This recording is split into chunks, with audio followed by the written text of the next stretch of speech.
Really glad to be celebrating Mass with you today. I was supposed to have the 8 o'clock Mass 2 weeks ago, but I found out that cat scratch fever is something more than just a song.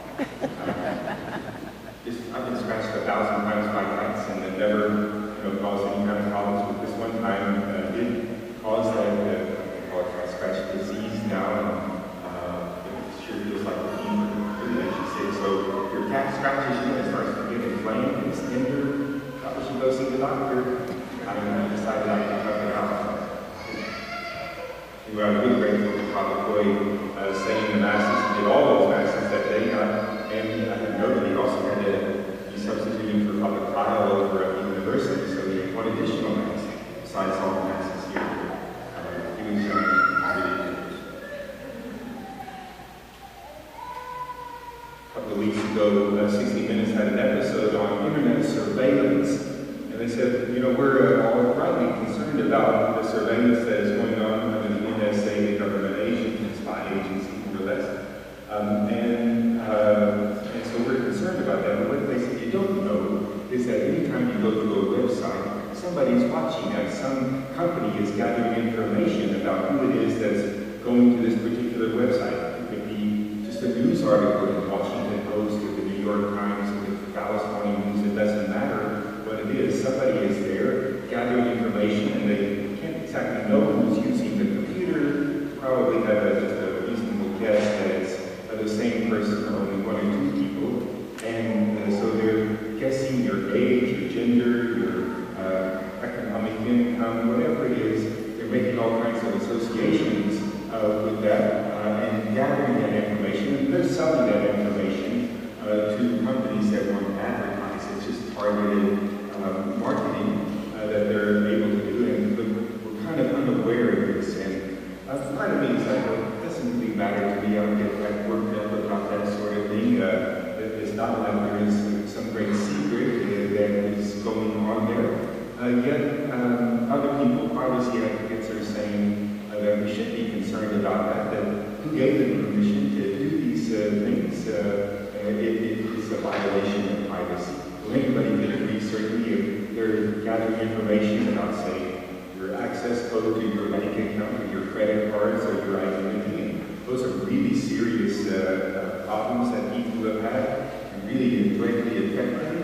The other things that maybe don't seem as serious, but that information, your medical history, maybe they could pass that on to future employers.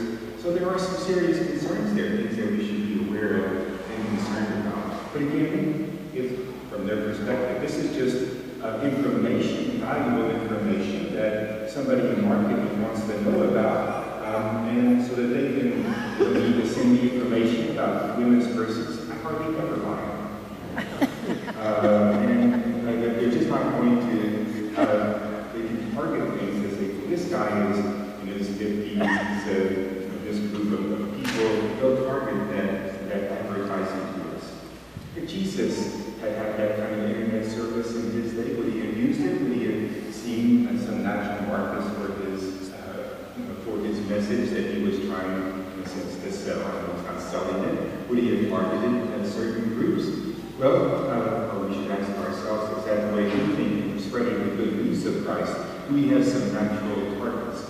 Well, I suppose if we are trying to reach out to inactive, fallen-away Catholics, there probably are some natural targets that we would think about. Certainly people with Latin last names, Spanish, Italian names, we would assume generally that these are Catholics, at least a large percentage of them would have a Catholic background, maybe Irish or Polish or some other nationalities that along the way would say, yes, we can reach out to these groups. So in a certain sense, that kind of marketing would make a certain amount of sense. But if Jesus had it, if he had this Samaritan woman and clicked on something, would that information supplier say, well, here's a good target for you? Certainly not. Either she or her group would have been people that they would naturally have reached out to. They would have said, well, this person comes with a lot of religious baggage, there's a lot of cultural differences here, they don't speak the same language, they're antagonistic to Jewish people. Just forget this group, no point in wasting your time, money, and energy on these Samaritan people.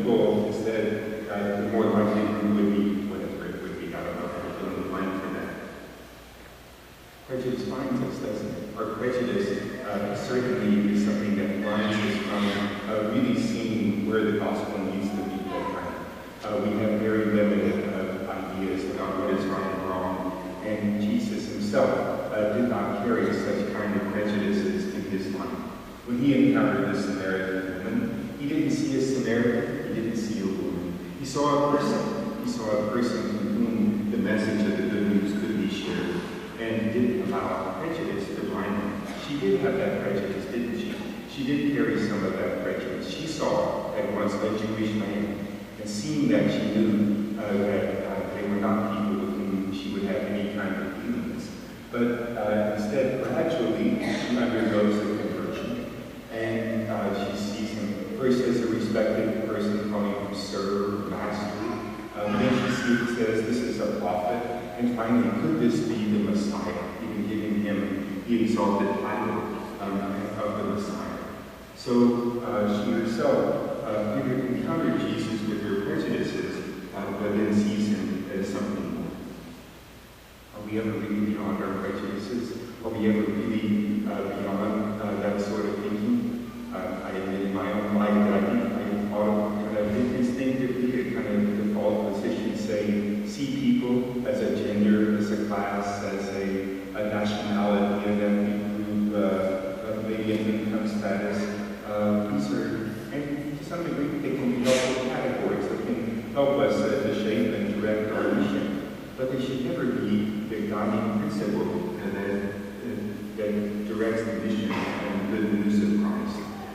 We should also see that I'm not just a category, I'm not just a part of a group. I'm an individual, I am a person, just as each person here is the same. We never fit easily in any particular group or category.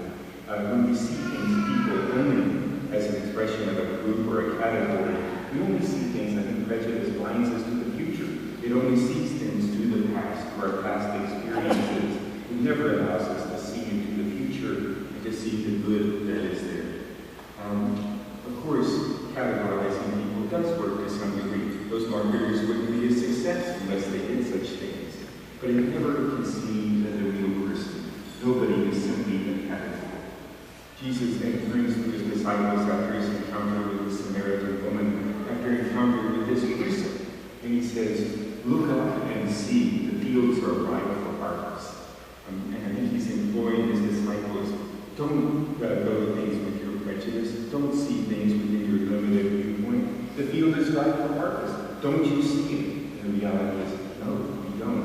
We tend to think, well, even that the best good news that we have, it's not really wanted by other people. It's not going to be accepted by them. It's not something people want to hear.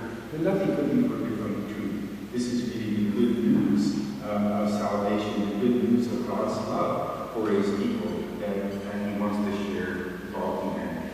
Jesus didn't see things through prejudice. He could have had that sort of prejudice himself, but he didn't. Or you say it the other way.